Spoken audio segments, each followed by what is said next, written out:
Yes,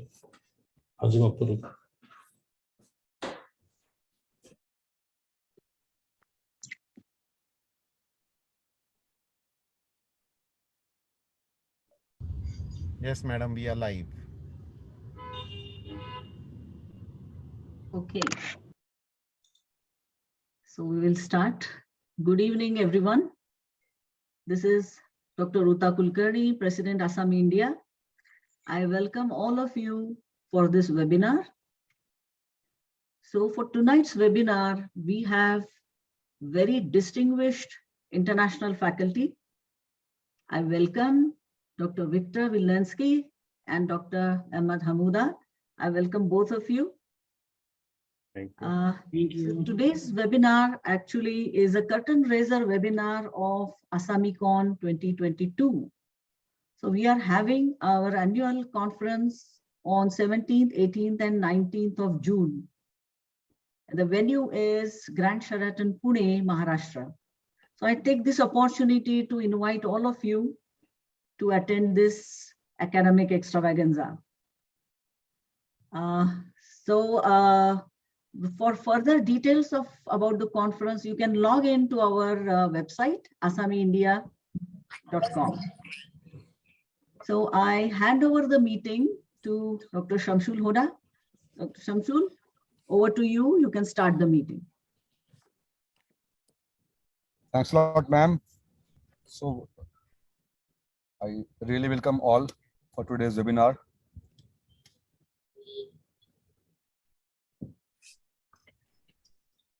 So today we have Assam India's Curtain Raiser webinar series, fourth series, and today's talk is Hexapod Applications in long-bone deformities. Today we have two eminent faculties from St. Petersburg, Dr. Victor Vilenskii, and Cairo, Dr. Ahmed Hammouda. So our first speaker is Dr.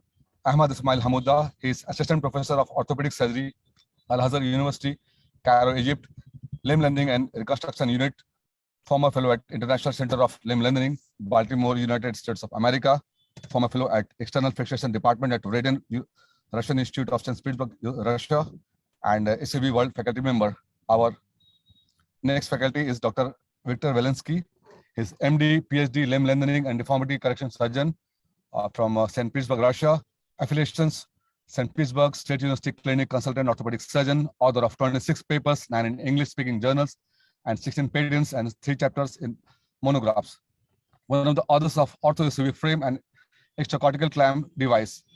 The basic researches are dedicated to questions of enhancement of limb lengthening and long-bone deformities treatment, periprosthetic features and deformities, and computer navigation in orthopedics. Children's orthopedics. Is member of ASAMI International, ASAMI Russia, AO Russia, and AO International.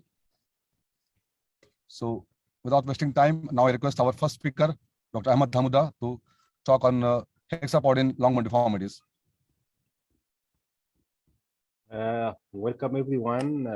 Thank you, Mr. Chairman. Thank you, Dr. Ruta. Thank you, Dr. Rajat. Thank you, Dr. Manish. Thank you, Dr. Shamsul. And actually, thanks for my teacher in this subject, Dr. Victor Vilenskii from Russia. He's my dear friend and my teacher as well. And I'm so proud to be one of his students at this time. So without consuming much time, I will start my presentation about the collection of lower limb deformities using hexapod frame. And I think Dr. Victor will take over some, of course, interesting cases about upper and lower limb complicated one. I'm going to do just basics. So, so first of all,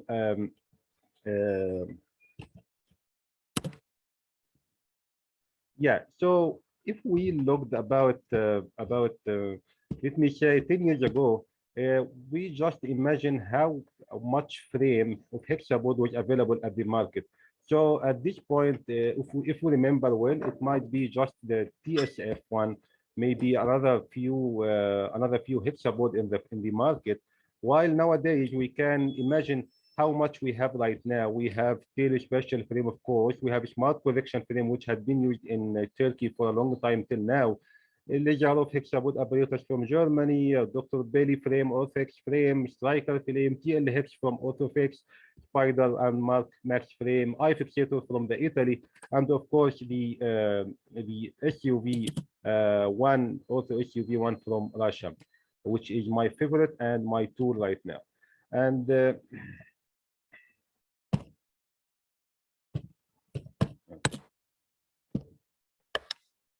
okay, so if we look the small difference between other hexapods and SUV frame, the other hexapods based on building frame proximal and distal ring with 6 attachment proximally and 6 attachment distally.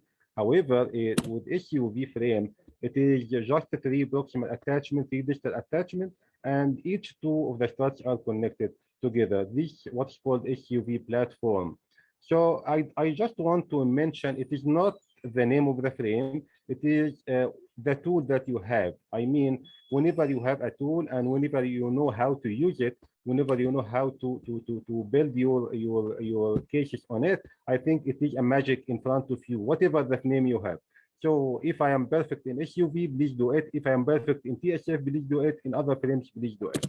So it is very important to know that using Hexapod right now is somewhat maybe a weapon, but we just have to know whenever if you use Elizarov conventional Elizarov frame or SUV frame or any other hexapod, we have to stick to what is called basics because it is the same principles which we have to use in every case. In every case, I think for the osteotomy rules, I think for the deformity analysis, I think for lengthening rates, for lengthening rates, everything is the basics are the same, whatever you use Elizarov or hexapod.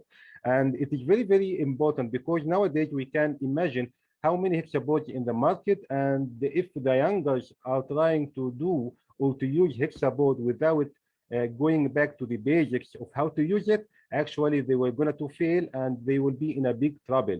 So please, please, especially for the youngers, whenever you want to use hexapod, just learn and teach well how to use Elizarov, how to make principles of Elizarov correction and lengthening, then you can use hexapod safely without issues. So just for quick example, you would like to measure the mechanical axis deviation, analyze the joint angle, pick up the deformed segment, of course, pick up the apex of the deformity where it is, whether you wanted to make a bone cut, whether you wanted to correction of the osteotomy acute or gradual. This is very important to measure medial lateral mechanical axis deviation. Very important to analyze your joint angle, pick up the deformed segment according to the rules that you learn well, anatomical or mechanical axis. These are very, very basic principles that you are important to teach it and learn it. Where the apex of the deformity, I mean the cora, where the point of intersection exactly, draw your lines, draw your angles, where you're going to make your bone cut will be at the osteotomy or the cora site. This is rule number 1. Or away from the cora site, this is rule number 2. And finally, how to correct either using external or internal fixation, and both have advantages and disadvantages. So just by mapping this, everyone, especially the young children, must know how to use Elizarov frame, how to use conventional Elizarov basics, and then safely they can use any other hexapod, any tool in their hands. So of course, if we have compound or complex deformity, of course we can correct it by Elizarov frame, yes, but in different steps. So, for example, you have to correct first by making angles and distractors. You have to correct first angulation. Then, if you would like to make translation, you can modify your frame. Then, if you would like to make a rotation, you have to modify your frame, and finally, you can add some lengthening. So the hexapod giving you the secret, giving you how to correct this complex deformity all in one by just baking software frame. So my tool, my favorite tool is the SUV frame. And again, my recommendation is to use what you have and to teach and learn what you have available in your market and in your country. It is not the same of the hexapod. It is the issue of how to use it. So hardware is connected to any rings, maybe half ring, full ring, any other rings. by connectors, what is called the G plate, straight plate. So these are the hardware of the SUV frame, and you can simply assemble your SUV frame according to the proximal ring, distal ring, and the structure in between. And you can add what is called additional supporting ring, just in case if you would like to span the fragment and if you would like to add length to your fragment. So, and again, if you have very narrow segment like this deformity, it is somewhat impossible to use TSF strut because of the length of the strut. So the G plate giving you the freedom to use the SUV frame very conventionally and very simply. So again, it is not a fixed point on the ring. You can use any affordable points, any available points on your ring, maybe this way. No need to make any additional parameters. And also, if you would like to use additional ring, which is not connected to the bone, it is just hang it to the frame, you can add actually your fixation and you can hang on your strut on it, like in this lady, which I put like additional ring on top of the frame, not connected to the bone, and these rings are connected by the Elijah or the SUV struts, which are working very nicely. So I'm going to just illustrate a few cases, and I'm going to start by very simple cases. And the message behind this, please, especially for the younger population, who would you like to use Hexapod, please start doing your job by using or by selecting very simple cases, which can be corrected by Elijah or acutely, for example. But just to give you the trust, give you the feel of safety to use Hexapod. Don't start by complicated cases and you will feel in trouble. So start by very simple cases, like in this patient, male boy, patient 17 years old, he's obese. He has a right adolescent tibia vara about 3 years ago, and he has about varus deformity 45 degrees plus rotation deformity 10 to 15 degrees in towing. And if you can imagine, he can you can say he is some sort of adolescent Brown disease maybe, but he has lateral thrust during walking. And if you would like to draw the angles, draw the lines, draw the basics, so you will find the Kura at this point intersection of the proximal and distal line. And at this example, I choose to make my osteotomy away from the Kura. So I am doing roll 2 osteotomy actually at this point, and I'm expecting to make some translation according to the osteotomy rules. So this is the frame immediately after surgery, and you can see the osteotomy here have done by Jiggly Show, and the SUV frame had been connected, and you can imagine the translation amount here, which had been expected because the ruler, the Kura is away from the osteotomy by this amount. So this is after correction, and 3 months after fixation and correction and fully consolidated bone. And this is after removal of the frame and the corrected right side. So that he was before and that he was after correction of his right Blount or right tibia varum. So this is a simple case. Yes, you can correct it by Elizarov frame. Yes, you can correct it by acutely. Maybe if you have bone graft or something like that, you can put in nail, you can put in plate. Yeah, you have the tool. But start using Hexapod in simple cases, then go on by difficult cases. So let me show you another case of a female 22 years old with right distal femoral valgus deformity, about 25 degrees valgus deformity. And here, if you would like to draw our lines, we can see the mechanical axis shooting out of the knee laterally, and we can draw our lines, the proximal line, the joint orientation line, and we can find our Kura exactly here. So again, I used to put my osteotomy a little bit away from the Kura to give my distal fragment fixation freedom to apply my pins and wires. And this is again rule number 2 osteotomy, and I am expecting this amount of translation. So this is immediately after fixation. You can see the osteotomy here, distal proximal fixation, and you can see the osteotomy here on the lateral view. And that's what appears exactly after doing your programming on SUV software. When you see the yellow line, it is the original position of the fragment. When you see the red line, it is the expected position of your fragment after correction. So I'm expecting correction of valgus deformity, expecting translation because the osteotomy away from the Kura. And in the lateral view, it is exactly almost the same because there is no issue on the lateral view. It is just the AB deformity. So that how she was after consolidation 4 months after correction of deformity. You can see very nice consolidation. Again, the translation amount is expected because of the roller deformity. And this is how we planned for it. This is my plan, and this is what I achieved. So it seems typically the same. What I planned before the surgery, I achieved after the surgery. So if you make nice planning, if you make nice يعني planning for your deformity, I think you achieve good results. So this is another simple case. Again, you can correct by simple Elizarov, you can correct by distal femoral valgus, direct distal femoral anatomical plate, but play by your tool and do it. So that's how she looks like after complete correction of the deformity, flexion of the knee completely, straight legs. That's how she was, and that's how she after correction of the deformity. So let me give you another example of female patient, 20 years old, presented with right femoral deformity due to post-traumatic right femoral distal femoral growth arrest. And she has medial mechanical axis deviation. She has varus deformity of 16 degrees, rotation of 10 degrees, and shortening about 7 centimeters.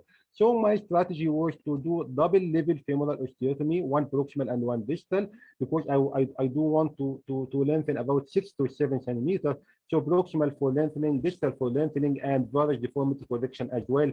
So I used proximally to Elizarov frame, distally I used SUV frame. So that's how I planned for her. So this is the mechanical axis deviation of the varus deformity. This is the intersection point. This is the proximal osteotomy for lengthening. This is the distal osteotomy for lengthening as well, and for correction of the varus deformity. So that's how she appears in medial post-surgery. You can notice here, this is the proximal osteotomy, this is the distal osteotomy, again here and there, and how she looks like after surgery. And here what is called hanging ring or additional supporting ring. This ring is not connected to the bone, it is connected or hanged on the frame, just for the frame, to give me freedom to apply my SUV struts on it, because this fragment may be narrow, may be coalescent with the soft tissue. So here it is a freedom for me to use this additional ring just on top of the knee to hang on my SUV strut. So this is what after correction, I did some lengthening here. I did correction of the varus deformity and lengthening here.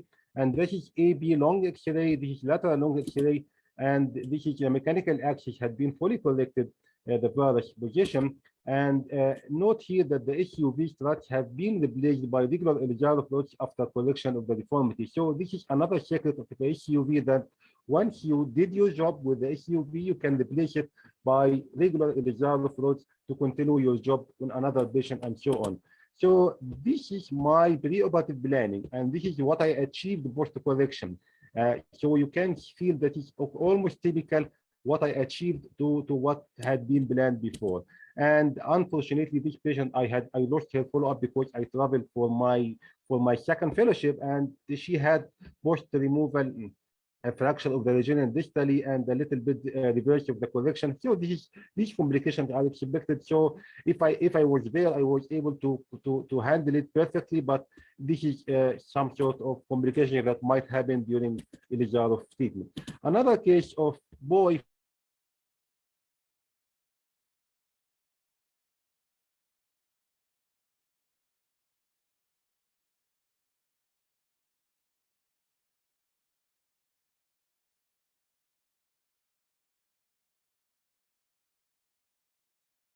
and shortening and widening here. The tibia has extension deformity and shortening as well. So let us see his clinical photos, and you can see this limb in the lateral, this limb in the AB view. He had fixed equinus, which I fixed later on. And if you see, I did CT examination and MRI for the knee.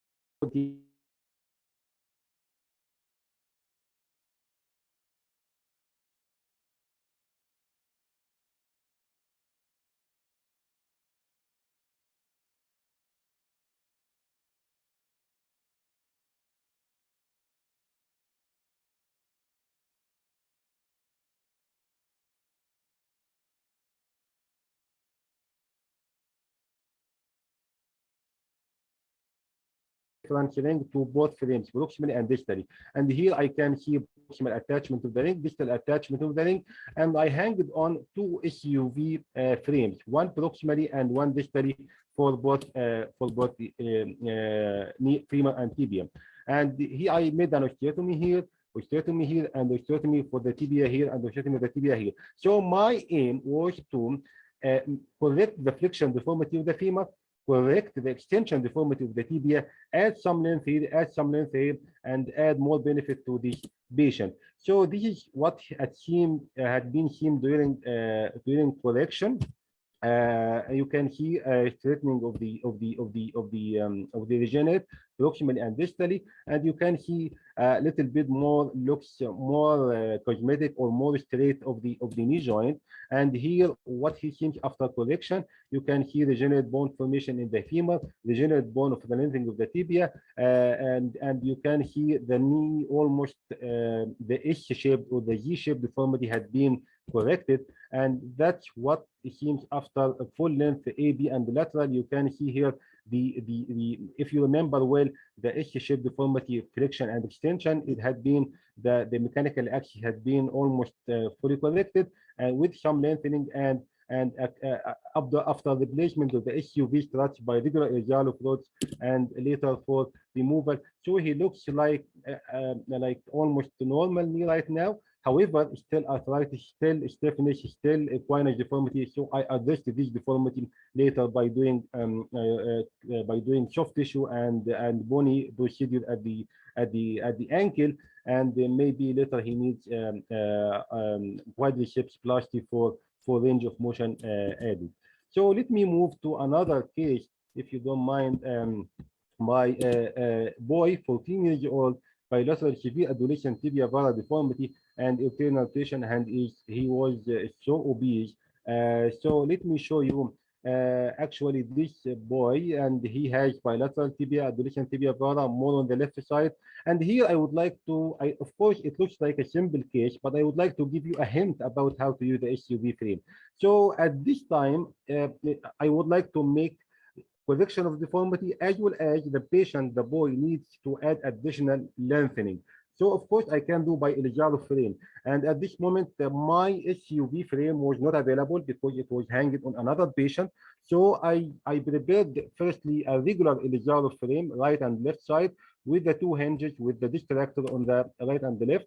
And then I made my osteotomy right and the left. And then I started correction of the deformity by using the elysial. If you notice here, you can find this opening gap, opening ridge osteotomy, again opening gap here on the AB and lateral, the right and left side by using elysial frame, conventional elysial. Then I hang it on SUV strut to complete the job and do resume lengthening. And after consolidation of the both fragments, and these after fully corrected AB adolescent Brown disease, and that's how he was before and how he looks after correction. So the message here that you can start doing your job by classical elysial frame. You can still use it to continue lengthening. You can still use the SUV frame to do resuming deformity and lengthening as well. So it is just a tool that you can play with it. Let me show you another example.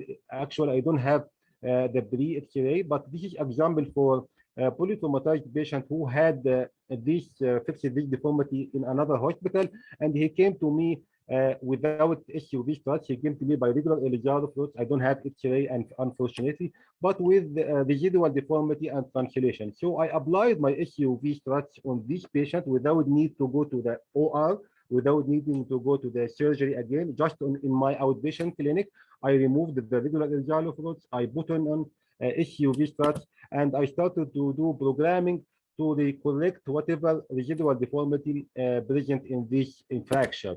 And this is how he looked after correction in AB and the lateral, and after replacing the SUV struts by regular elysial fruits, and after consolidation, after removal of the frame. So again, this is another message or another trick how to use your tool in your clinic. If you have a patient with a fracture that may be not fully corrected, you can still replace your elysial fruits by SUV without needing to going to the OR if you don't need.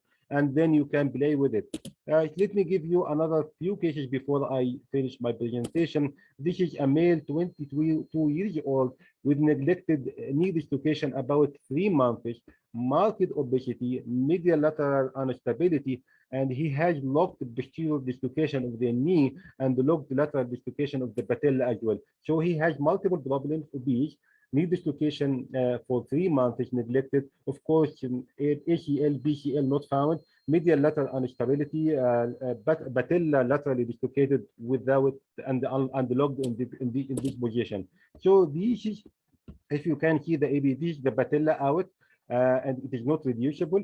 This is the knee posterior subluxate, posterior may be dislocated, and it is not reducible.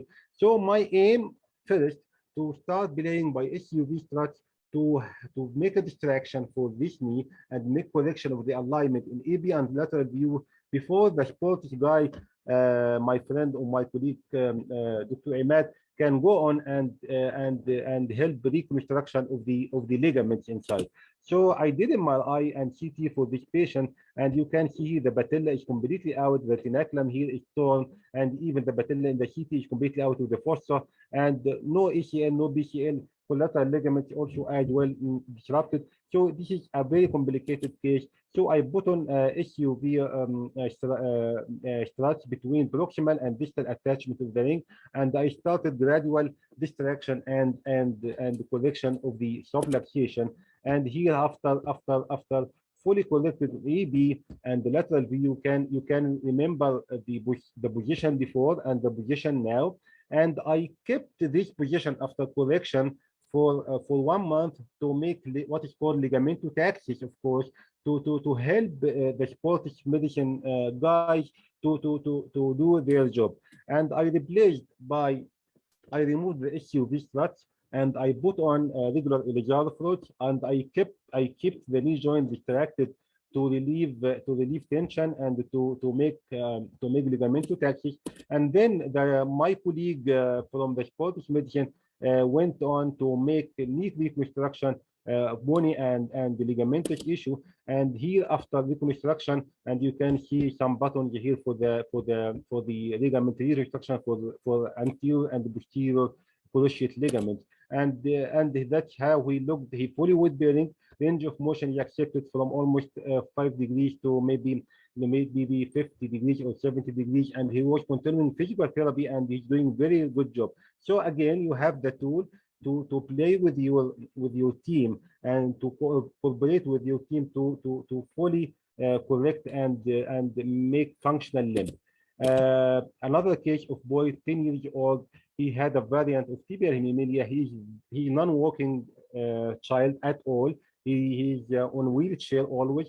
He had some difficult hearing problems, and the aim job and the aim seeking of the parents just to have a leg aligned to avoid pressure ulcers and pressure necrosis, and to be comfortable in bed and comfortable in daily life activities. He will not walk due to some neurological issue, but his aim to straight this limb. And you can find here the fibula is completely out proximally, and here is pseudofibrosis of the tibia as well.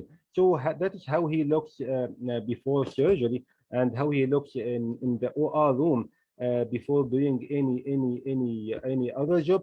And again, I applied SUV frame. I hit a little bit tricky because I applied proximal ring, I applied distal ring, and I applied like proximal hanging ring. It is not again connected to the bone. This is just to give you a space of freedom to apply your SUV structure. This is a beauty of the SUV frame. And you can see this ring in the AB and lateral. This ring connected by Lijarov by SUV struts connected to the basic and mobile ring. However, these two rings inside are the real rings that are connected to the bone. These two rings are outside of range and outside of bony connection.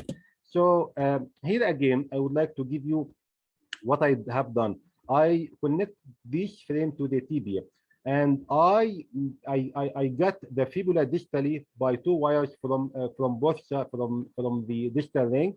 what I would like to make, I would like to correct the tibial deformity. At the same time, I would do lengthening. And whenever I do lengthening, I would like to get the fibula with me to bring it dislocation up, to bring it down with me. So I don't need any attachment to the fibula proximally. However, distally, the fibula was attached to the tibia because I would like to get the fibula down while I'm doing correction of the tibia. So imagine this tibia is like that, and you'd like to straighten it up. Whenever you straighten this up and you get the fibula as well from down, you can get the fibula gradually down until the knee level, and will be very safely. So this is during correction of the deformity, and this is after you can see here, after correction you can see here, this is the pseudo fibrosis or the pseudo union at this side. And if you can remember, the head of the fibula was out here at this level. Now it is down at the knee level, and this is before and this is after. So again, the fibula is here, the fibula is there, and there is a very bowed or very angled tibia. So the tibia now is almost straight, and the fibula is down to the level of the knee joint. So I remove the frame after fully correcting the job. This is after straightening, I'm sorry, this is after straightening. I removed the frame and I put a cast for just 4 weeks. And again, the parents and the child was so satisfied by the results. They don't need him to walk. He will never walk, but he needs his leg straight. And that's what happened actually in this guy. The very last case, this girl, 20 years old, arthrolybotic. She walks with difficulty and she has rotation problem and hyperextension. You can see hyperextension of the knee joint and slight valgus deformity on the AB. And of course, she had bilateral hip subluxation. And of course, whenever you say to the arthroplasty guy, she's satisfied by the hip. She don't need to make any other problems to the hip. She might need in the future total hip arthroplasty or maybe pelvic support osteotomy, something like that. So her aim was to correct as much as we can from this hyperextension deformity to work better. So this is how she looks before the surgery. You can see hyperextension, and you can see hyperextension in AB and the lateral view, and also in the lateral scanogram. So my aim to apply a frame. Of course, if you would like to think about this, I would like to make flexion osteotomy at the distal femur to try to reduce this and make a tensioning of the anterior quadriceps muscle. This might help her to be better walking at least during time until she found a solution for hip joints. And I can do it acutely by flexion osteotomy at distal femur by plate, or I can do by simple reserve. But my aim from this girl is to apply a gradual correction to monitor how she walks with the frame until the level that she's satisfied, and then I can stop the job and be ready for frame conservation and removal. So I applied SUV frame in this patient, especially to monitor closely how she looks like during correction, how she's satisfied for the position. I don't want to correct her acutely before I know that she is very well doing. So I applied SUV frame for medial osteotomy here, and my aim was to correct a little valgus deformity and make a flexion osteotomy at this side. And here again, you can see distal attachment, proximal attachment, additional stabilizing by the arch, and and this is immediate after surgery. You can see the osteotomy and the SUV struts. And now, when I made some correction, you can see the flexion of the ring distally, and now the maximum extension this moment, and she was satisfied. During correction, you can see the opening gap laterally due to the correction of the valgus, and the opening gap flexion anteriorly to correct of the extension deformity. And I replaced the SUV struts by regular Elizalov rods, and then I left it for consolidation for AB and the lateral view, and I'm sorry, and this is how she was before and after. Now and after, you can see the maximum extension, no more hyperextension, the quadriceps a little bit tension. She was happy, range of motion is okay, and this is the consolidation of the distal fragment.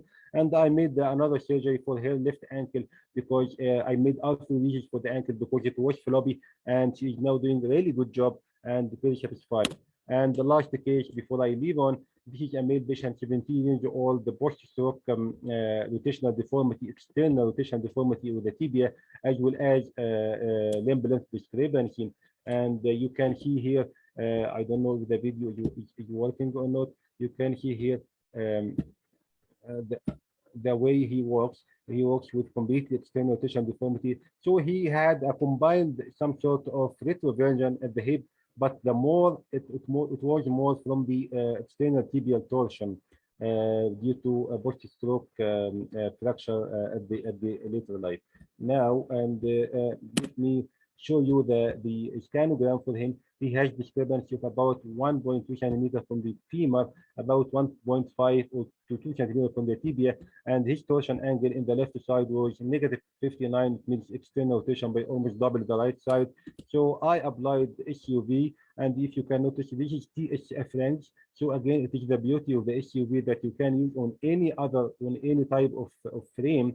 And here's my osteotomy. And then I started, this is immediately after surgery, the osteotomy site, and I made my calculation to add 2 centimeters of lengthening plus correction of the external rotation. I made internal rotation osteotomy for this gentleman, and then that's how he looks after correction, the patella and the internal rotation and the gap in between, and how he looks when he's sitting down. He patella facing forward, no more external tibial torsion at the bottom. And here after healing consolidation, still he's following with me about two weeks ago. And if you imagine here before and after, this was before, and you can see the tibia is rotating outside while the patella is there. Now the patella is there and the tibia is rotating inside. And if you can calculate your rotation and deformity on the frame, you can see here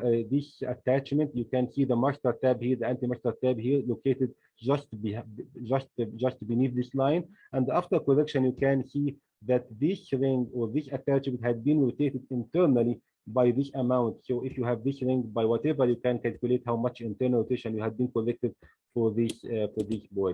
And finally, before leaving, these are advantages of the SUV frame that can be used on any kind of ring, mobile fragments, freely assembly of your Hexapod, and actually it is page oriented, it is bone oriented. The Hexapod, it is not like alphabetical or like TSF. It is just depending on your understanding of lines of mechanical and anatomical axes. And actually, you can use, you can put it on any other places on the ring itself. And you can give it here or there. And again, very friendly software. You can use T or G shaped blade. The software is really brilliant and smart enough. So actually, these are all features of SUV. This is my tool, and I think I can use it very friendly without any issue. However, still it is a bulky frame. This issue had been solved, I guess, by the new frame coming from the THT in Turkey, and troublesome with measuring the struts, and needs intelligent patient, because he needs to be very aware from the how to move it, how to see the lines, how to move the fragments. So again and again, thank you for being with you. I think I just tried to give you a hint about how to use my tool in my clinic for maybe simple cases and a little bit, maybe a little more complicated cases. And I leave the floor for you, Dr. Shamsul, and other colleagues. Thank you so much for listening to me, and sorry for annoying.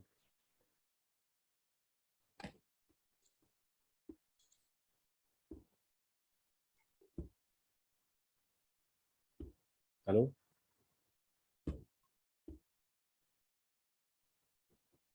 So, Doctor, the slide is over, Dr. Hammouda. Hello? Hello. Yes, yes.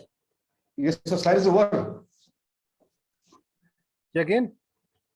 Is your slide over? I cannot hear you.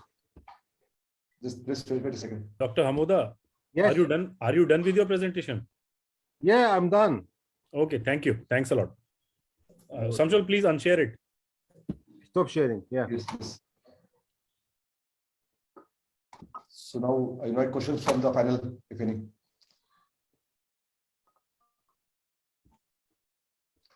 Ruta ma'am, Dr. Ravi, Mangal sir.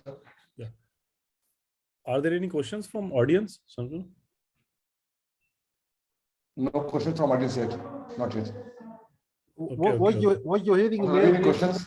Have been doing Myself. support. Shamsul, we can go ahead with the second presentation, and then thereafter. We can take questions, right? So now I request Dr. Victor Vilenskii for his presentation on specific cases in hexapods for long bone deformities.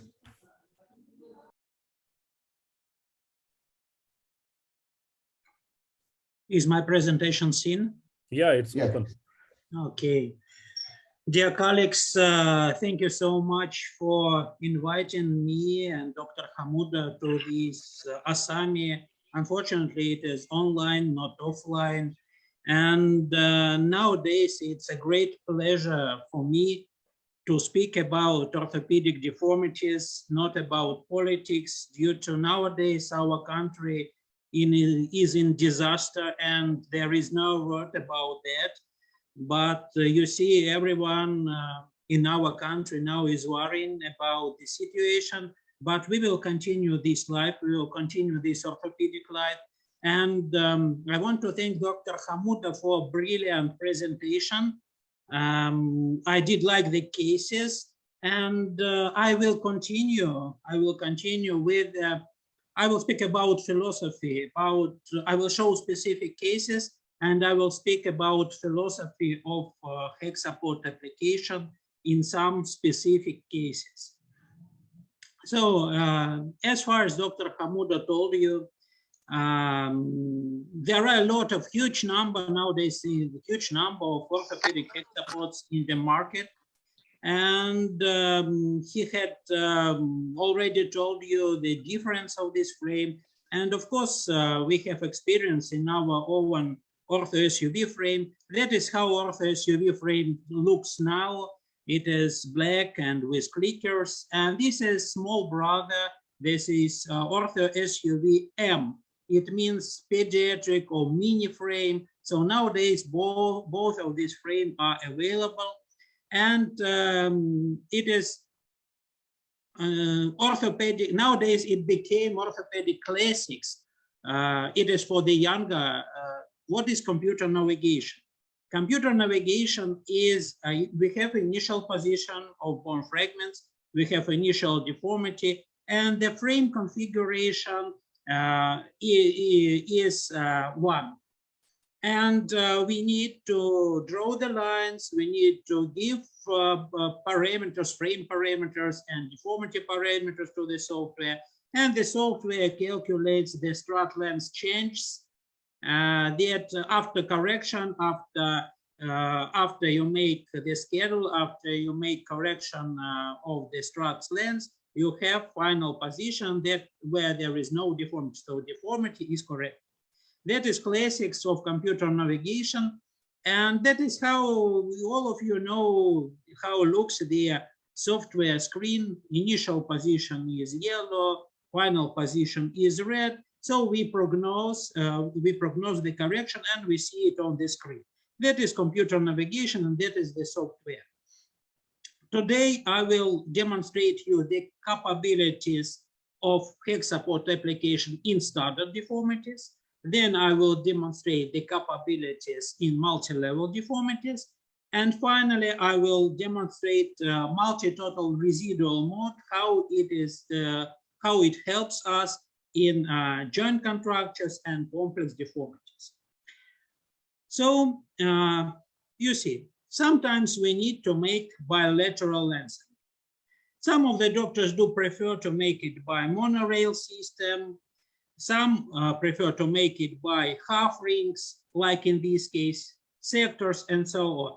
You see, usually it's very difficult. This is dwarf patient, and the length of her segment is not more than 24, 25 centimeters. And you see, it is very difficult to apply a ring system here. So usually we are forced to make monoside fixation, unilateral fixation. The screws, the shunt screws, they are all from the lateral. So here, their femurs, they are fixed by half rings, and all their screws are monolateral. So when we are making lengthening, we do receive, what do we receive? We receive some wearers. You see, it is, what's a pity? Wearers and wearers, but we don't need good alignment while we are making lenses. But we still have monolateral fixation. So what can we do with that? If we use monorail, we can do nothing. But you see, you remember there is a number of hexapods. And what is the difference of ortho SUV and of SONG SUV frame? Is that it is not 6+6 platform like all the other frames. It is 3+3 points of fixation to the upper ring and to the distal ring. So the difference is that this frame can be used with any ring, like TSF rings, for example, Italian rings you see here, two rows rings, and even custom-made rings. So that means that it is not actually, it is not a frame, it is a unit. It is a reduction or deformity correction unit. So we had the half rings. It is not operating theater, it is not surgery. We just add one half ring for the distal, and we apply the struts, we attach the struts, and we do make calculation. The yellow is initial position, the red is final position.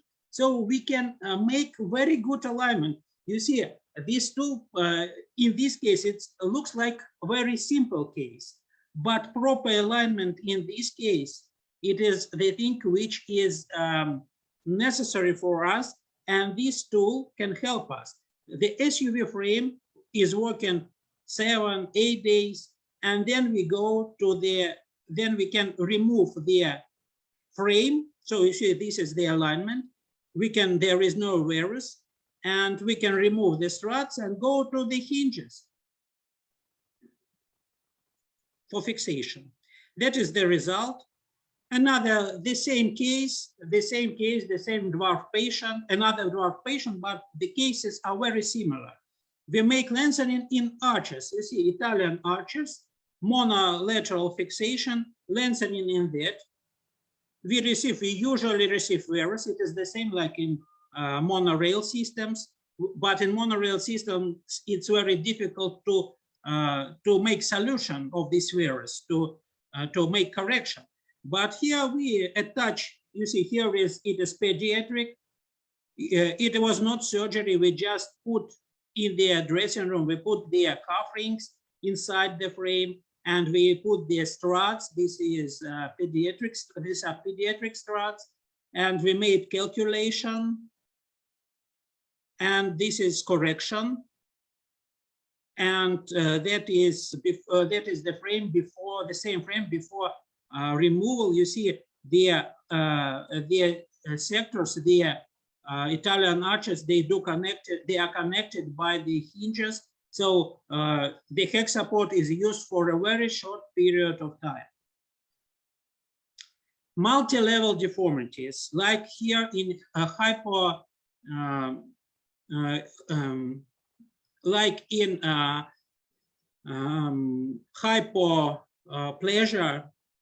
like in this is dwarf patient. You see, here is multi-level deformity. And first we make one lower leg, we make lengthening and deformity correction 2 level by 2 hexapod systems. And then we do the left lower leg, 2 level deformity correction by 2 hexapods. And we, of course, we can receive a very good result using these hexapod systems.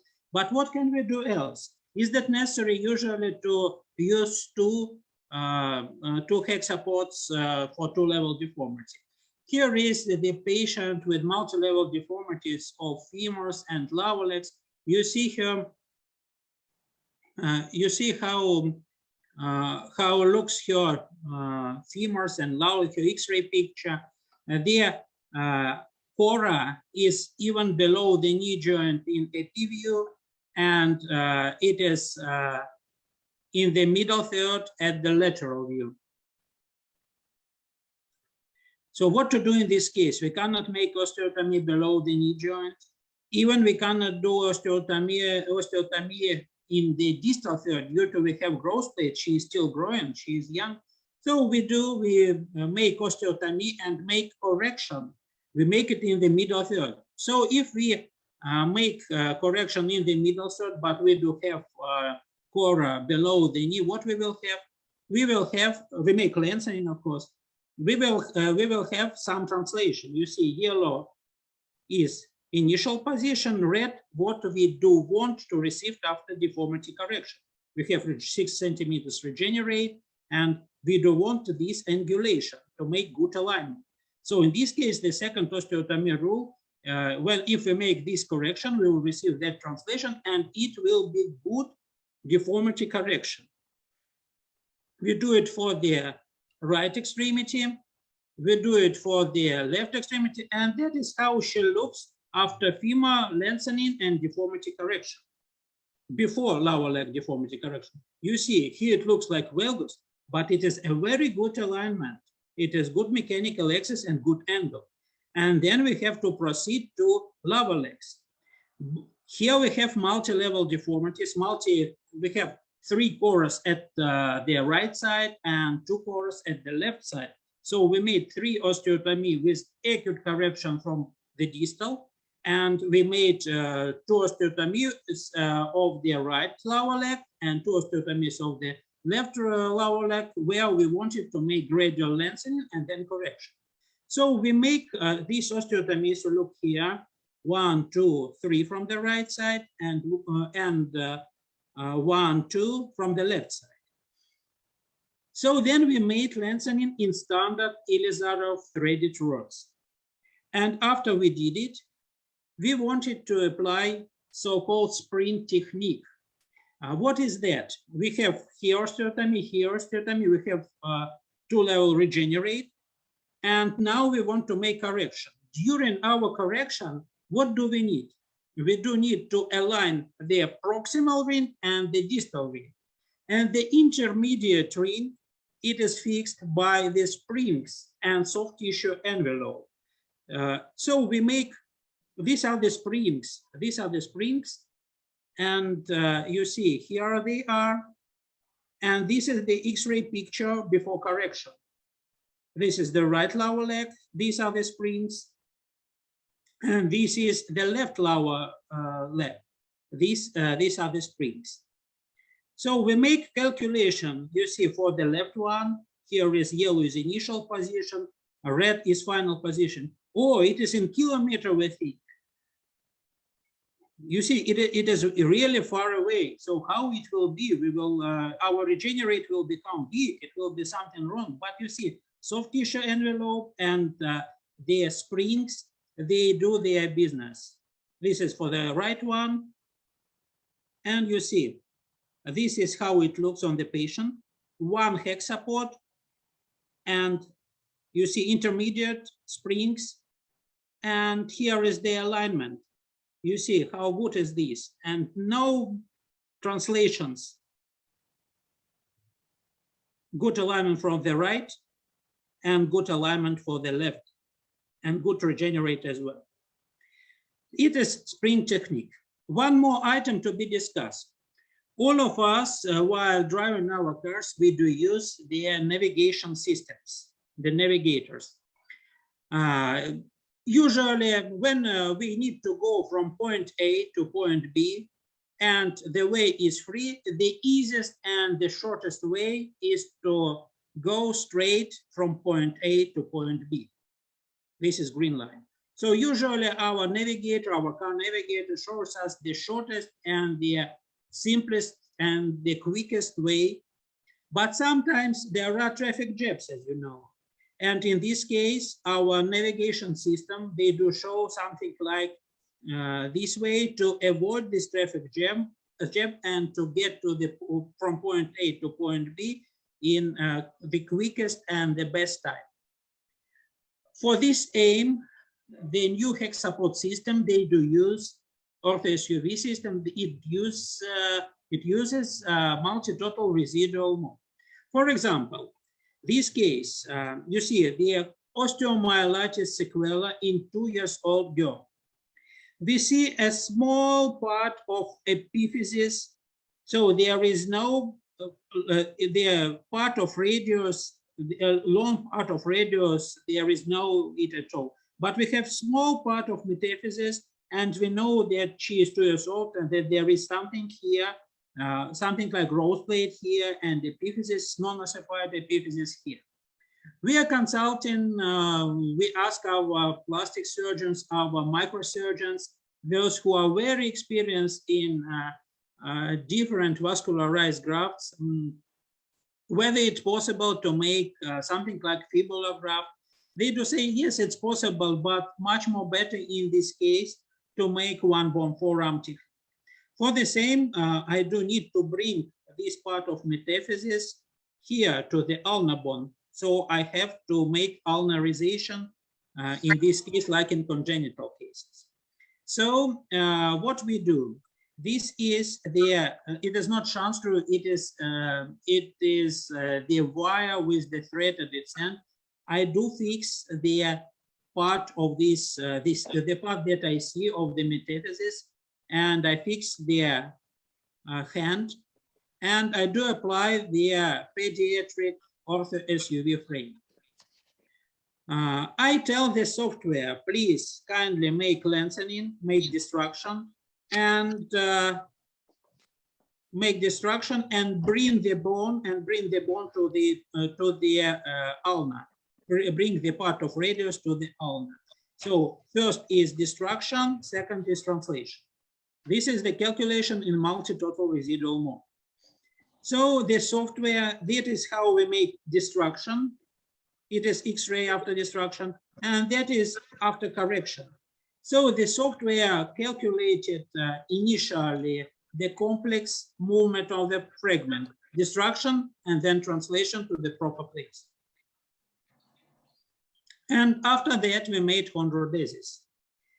This is how the hand looks, the forearm looks after K-wire removal, and that is the X-ray picture, and that is a picture 1 year later. 1 year later after the K-wire removal. So you see the growth plates are working, and we have a very good result. Another case in another hospital, they did make lengthening in pseudoachondroplasia patient. And then they asked me, they faced with this such a difficulty, such a complication as subluxation of the in the knee joint, and they did ask my help in this case. So what did I do? I applied the lower leg ring, and I made Hexapod SUV frame between the femur and lower leg. And what did I want? I wanted first to make, you see, from yellow to red, it is destruction.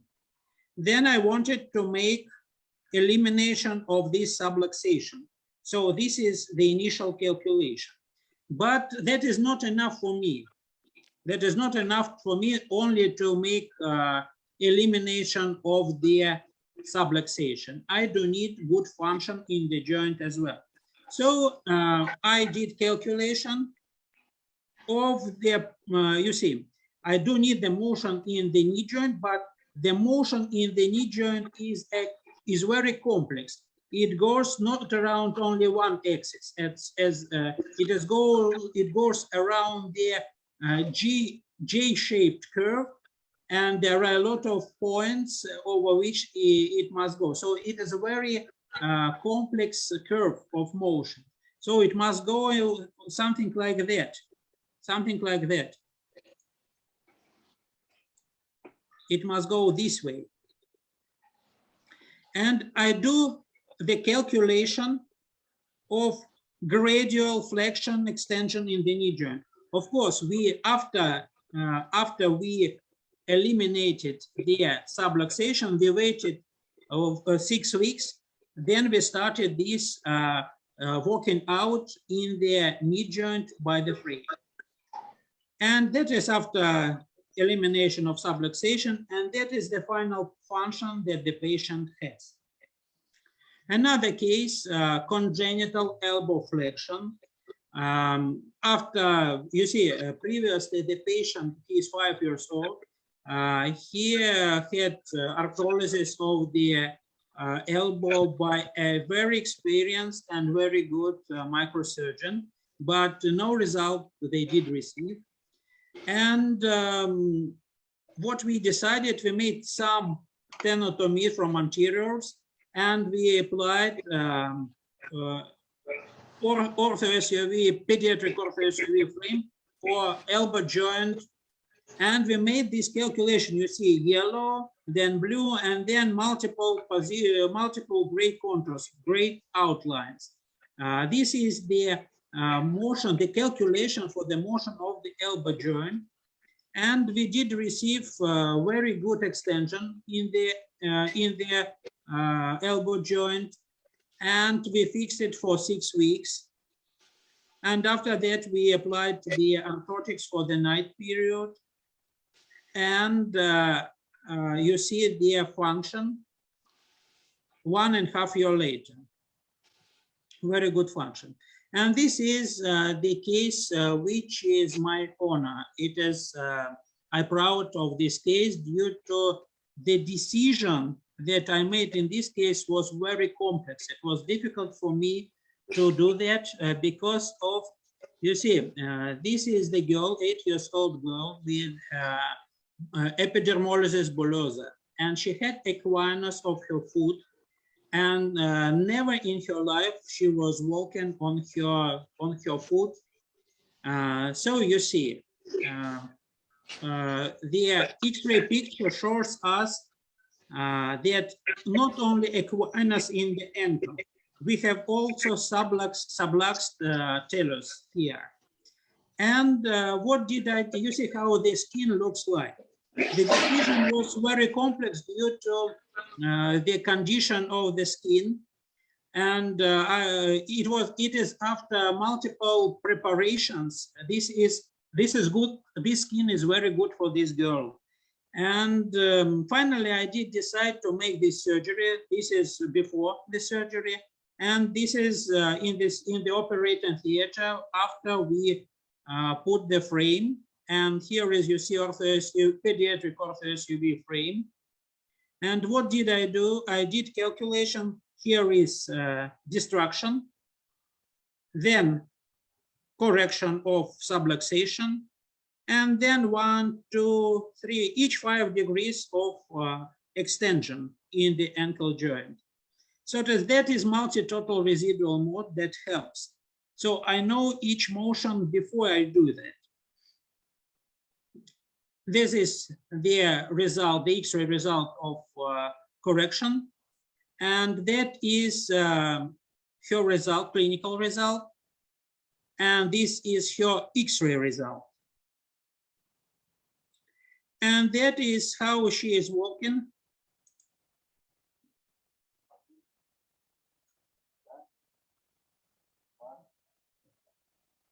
That is how she is walking. And that is her result. So the take-home message for us is that Hexapod can be successfully used in stubborn long bone deformities. We can use also spring technique for multi-level long bone deformities. And one thing, multitotal residual mode of ortho-SUV software is very helpful for joint contractures and some complex deformities that do require complex movement of the bone fragments. And that is our regular joke for multitotal residual mode, that we can prognose the bone fragments by any way, multiple positions of this distal fragment in this case. Even we had written this SUV. And that is my orthopedic team of my hospital. This is my this my youngers, and that is we welcome you We welcome you. Please, if any questions, you know where to write. We usually help with some advices. Thank you so much for attention. Thank you, Dr. Victor, for a legendary talk and wonderful cases. So now, invite, is there any question from the panel? Read the question, please. Thank you, Dr. Victor. Thanks, Dr. Hammouda, for excellent presentations of your both of you. You did really a good work. Dr. Victor, I have one question that in market today, a lot of 6-axis correction systems are available. And having so much of experience with these 6-axis correction systems, what kind of cases you suggest for the people who are just in the process of learning these 6-axis correction systems? What kind of patients you suggest to begin with? Dr. Hammouda told that he advises first to start with the simple cases. You see, let us divide your question into two parts. First part, which system? Second part, what to start with. Nowadays, I'm totally agree with Dr. Hammouda. First is the knowledge of what is the deformity. Second, so where is the cora, how to identify. Second, how to fix, what is the biomechanics of the external fixation. What I was telling you, when I make unilateral fixation, I do know that it will go to varus. I do, even in circular frame, it will go to varus due to muscles. But I do know biomechanics, and I prognose this varus, and I preliminarily tell the patient that he will come to me for this correction. So this is the basics. Nowadays, if you are a young surgeon, of course, it's very difficult to study Ilizarov hinges due to it is very difficult. I don't speak about the angular hinges for angular correction, but we have also torsion, we have translation. It is very difficult. It takes us 10 or more years to understand what is the hinge and when can we use it, or when it is not necessary to use the hinges. But our youngest, they do know now only hexapod system. If to compare the hexapod systems, we have 6+6 and we have 3+3. Yeah. Of course, I'm one of the authors of OrthoSUV frame, and I will tell you that OrthoSUV is the best because it can do everything. But you see, if we are speaking about lower leg, it is easy to use 6+6. There is nothing difficult for that. It is, if you are rich, if you have all these type sizes of struts, you can use 6+6. If we are speaking about us, I usually use OrthoSUV not from beginning till the end. I usually use it as a reduction unit. And it helps in complex situations like Dr. Hammouda had shown us. And usually my way is lengthening in Ilizarov, then application of OrthoSUV, calculation, how much it takes, then I remove it and go to hinges. So these are two different philosophies. And you see, it is difficult to use standard 6+6 frames for the femur, because if we do that, it means that the whole period we have to fix it by the ring system. I don't like ring system when I make bilateral lens. So that is, maybe I had answered the question properly. Thank you, Dr. Victor. And Dr. Victor, one more question. That in a lot of your cases, I have noticed that you have used pins. So what's your take on the pin only frames or pin plus wires frames?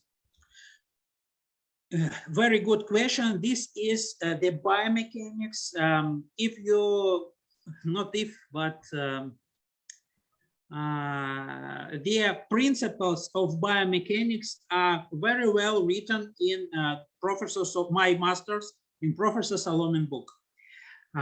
Usually, the principle of fixation, of course, the most stable assemblies are pin and wire assemblies. And there are alpha and beta angles that help us to make the frame more rigid. But you see, in some cases, like you had mentioned, like my two first cases where I use monolateral fixation, I have two extremities, two femurs, and I cannot make fixation by the combined, by the hybrid KY and half pins. Of course, the more, you see, usually when we use monorail system, are we thinking about KYs? No.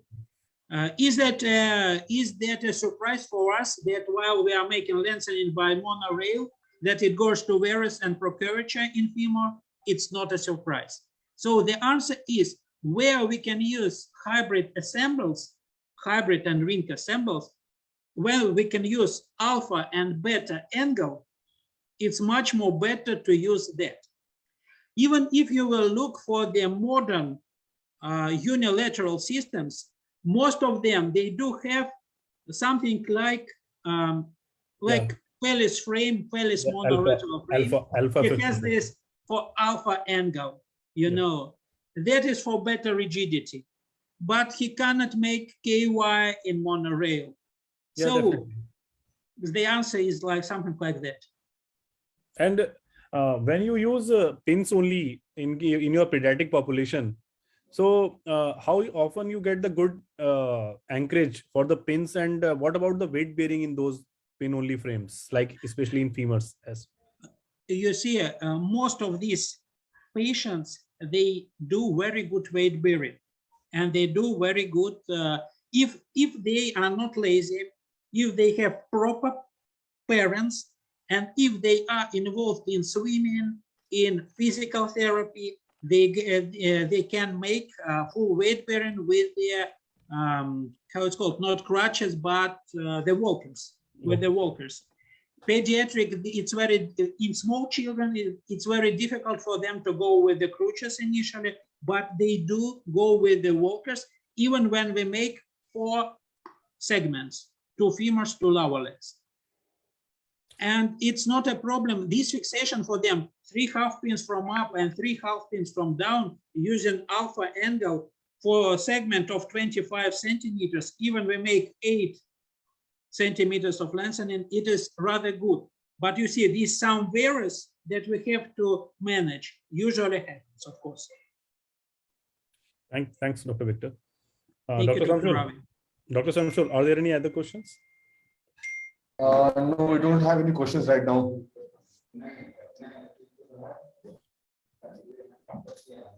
So, if you allow, we can conclude the session. Yeah, before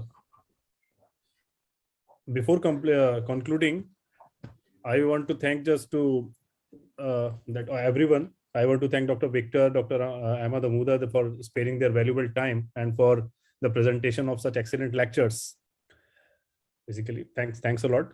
And in the end, I also want to thank Dr. Shamsul, who has excellently prepared the whole month for basically with a lot of good webinars, excellent speakers, especially international speakers. Excellent work done by Dr. Shamsul. And we are looking for good webinars in future also, which will be moderated by Dr. Shamsul. Thanks, Dr. Shamsul. Thank you, thanks a lot. And in the next month, thanks a lot. We will be having webinars every week next month too. But our moderator will be Dr. Siddharth Sharma, and definitely Dr. Shamsul will be there. He is our main IT guy and he is our joint secretary, so definitely he will be there to help in everything. So Dr. Siddharth Sharma will be the moderator, and our next webinar will be on Ilizarov in complex foot deformities with speakers Dr. Altaf Kavusa and Dr. Sandeep Gupta. These two will be the speakers next week on Saturday. So Dr. Shamsul, please conclude now. Thanks. And before we end, 2 words from you about our upcoming ASAMICON. Yeah, just I also want to inform everyone, especially in international as well as the national audiences of our regular webinars. that we are having our regular annual conference this year in June in Pune. It's Sheraton Grand, Pune, on 17th, 18th, 19th of June. And it's a total physical conference. Some of the lectures we will take in a hybrid mode in just on the Zoom platform with some of the faculties who will not be able to come to Pune. We will take it online, but basically it's a physical conference on 17th, 18th, 19th June. And we will be opening the registrations in 1 day or two, maximum by 1st of March. We are looking forward for your registrations, for your participation. I welcome you all on behalf of our President, Dr. Ruta Kulkarni. She is the organizing chairman of that conference, ASAMICON 2022. Yeah. Dr. Thank you, Shamsul. Dr. Ravi. Thanks a lot. Thanks again, Dr. Victor and Dr. Ahmed for coming for this marvelous lectures. Thanks a lot. We'll see you again. Stay safe. Thank you so much. Thank you, Dr. Ravi. Thank you, Dr. Shamsul. Thank you, Thanks, Dr. Thank you, everybody. Victor. Dr. Ruta. Thanks, Dr. Hammouda. Thank you, Thank you so everyone. much for being here. Thank you. You again, hoping it is safe at your side, Victor. Thanks a lot. Thanks a lot. Thanks both of you. Thank you.